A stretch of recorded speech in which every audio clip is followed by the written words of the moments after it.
This program is rated PG. It contains themes and scenes which may not be suitable for very young audiences. Parental guidance is advised. Be advised that the views and opinions of the hosts and guests do not reflect those of the station.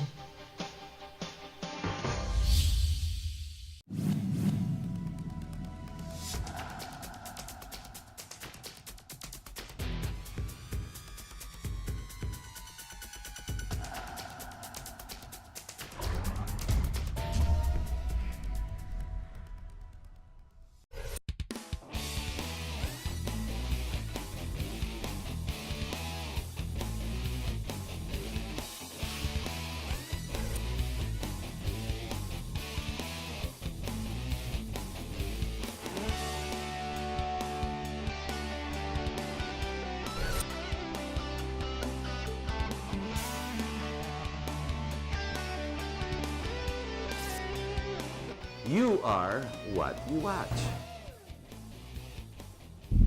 Hello, my name is Harry Tambuatco. Welcome to our program. Tonight's topic is going to be about globalization vis-a-vis nationalism. Now, as you well know, in the last 2 to 3 months, I was trying very hard to stay with a trying to be consistent with a topic called federalism. Unfortunately, the MRRD, that's the Mayor Rodrigo Roa Duterte group, is busy going around the country talking about this very concept, the discipline that will hit us in about 6-7 months. It seems not enough people, or very few, really understand the concept or the disciplines or the proposal of what we call federalism. And they do need to go around to talk about it. I wanted to keep talking about it and broadcast it here as we reach more people on television, but again, sadly, I guess they're a bit too busy. So on with other issues. The other issues I find that are very important today is the concept, well, for example, this crisis with Secretary Gina Lopez of the DENR. So the topic there would be the environment vis-a-vis, again, minerals that need to be extracted. Which is better? What is a requirement? How do you understand this? We will discuss this on a future date. The other issue, which is equally important, that's already happening, if you want to even call it a crisis, is called globalization vis-a-vis nationalism. What is it? How do you understand it? Not very many people I know. I've tried to discuss it many times with a lot of people. The topic just goes above their head. So with us to discuss this issue, this very topic, we have Buth Valdes, Save the Nation Movement. He's also with the Larouche Society. He used to have a TV show right here on GNN. Thank you very much for being here, Butch. And at least ito, magandang topic to. You like stuff like this, since you're very well read. Thank you. Butch, let's go on certain assumptions. Globalization, the coming together of Mother Earth, meaning all the different countries, the 211 or 12 countries in the world, operating as one, a global community. Can we agree with that concept first? That's the concept. Okay, and nationalism, vis-a-vis nationalism, meaning per country, per flag. Per flag, meaning Southeast Asian countries, 10 tayo dito. And then you have the rest that are the perimeter of Southeast Asia as we go towards the multiple continents, di ba? Right. So, kanya-kanyang bayan, kanya-kanyang ideas. Now, why is there vis-a-vis one or the other? What I'd like to propose as a theory right now is we have populist presidents that have come up, our president being one of the first significant populist leader. Then you have Donald Trump of America, a populist leader, and everybody didn't think he was actually going to come on with his America First. Then you have France, which is if Marine Le Pen comes on by the end of the year, and it looks like she has a very good positioning. Then you've got Italy, and you've got, of course, Putin in Russia. The populist presidents are coming into the fore. And what they're saying is, kami muna, bayan muna namin, bago tayo mag-usap-usap.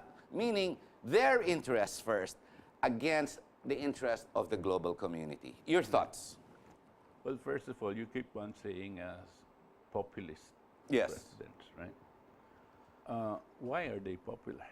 Well, the people had enough. It hasn't been working. They want improvement. That's exactly what I'm trying to point out now. whatever is coming out now, which is a phenomenon, a global phenomenon, with the Trump, with the Duterte, and you have mentioned other names, they are a reaction of the people. Yes. Reacting to the system that has been imposed on them, which is the idea of globalization. Now, what we're saying is this is a reaction to globalization. We must remember, that prior to the idea of globalization, as we know it now, this conflict has been there for hundreds of years between these two ideas. Let me change the word nationalism All right. into the word sovereignty. Right. Sovereign states. Yes. Right. The idea of sovereign states has been there for quite some time, even if they were run by monarchies and before the 1776 revolution of the United States. The world was being run by kings and queens, but they were sovereign nations, right? They were sovereign countries. Yet, even in those times, there were people trying to sell the concept of a world without borders, right? Peace. Well, a world without borders means this the same idea of globalization, because one world, right? And this inevitably conflicted with people, because people always wanted to have their own country, nation. Now, when you have globalization, that means you bring down your borders, and there is no more difference between. In a certain sense, it will be nice. You say that, all right, there will be no more differences, no barriers, no religious, cultural, whatever. You will just be one world, one culture. But that's where we came from. A world without borders was where we started from. And then as they populated the world and established certain territories and worked as one people and in their culture, and they started thinking as a sovereign nation. That's where we came from. You're saying it's the degeneration of society over the centuries. We degenerated into what we call sovereign states. When we actually generated into the concept of sovereign states, because this is the concept of sovereignty is important.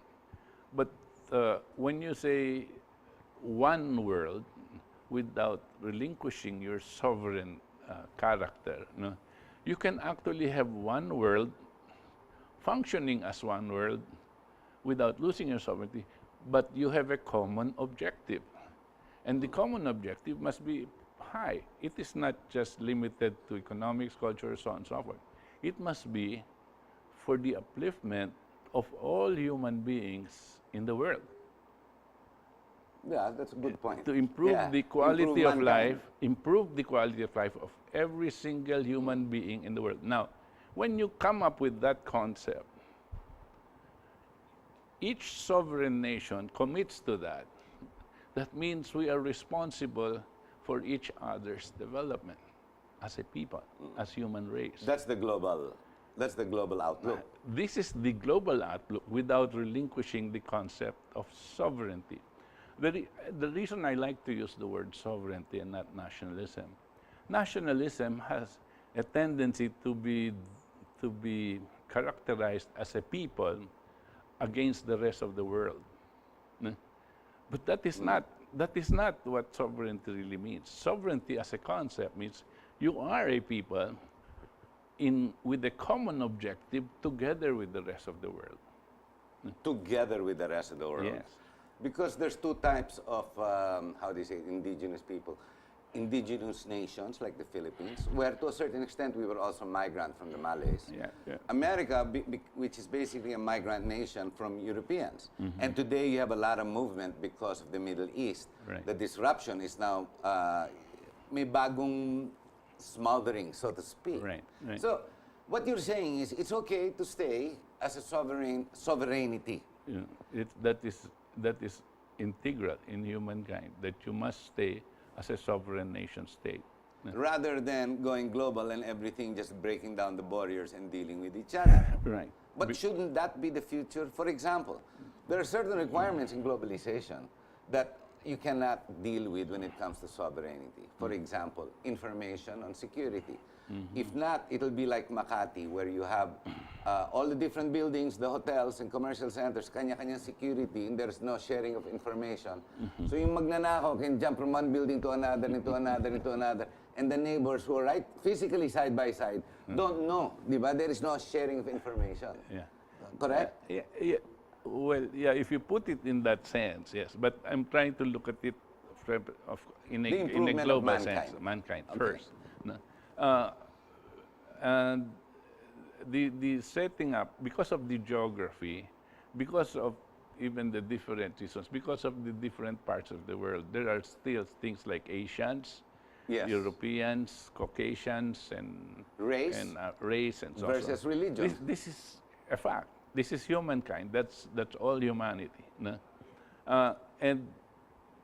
And because they are where we are where we are, we have embraced the concept of being a sovereign nation state. That's why we are proud to call ourselves Filipinos, from the Philippines. No? And they are proud to call themselves whatever. No?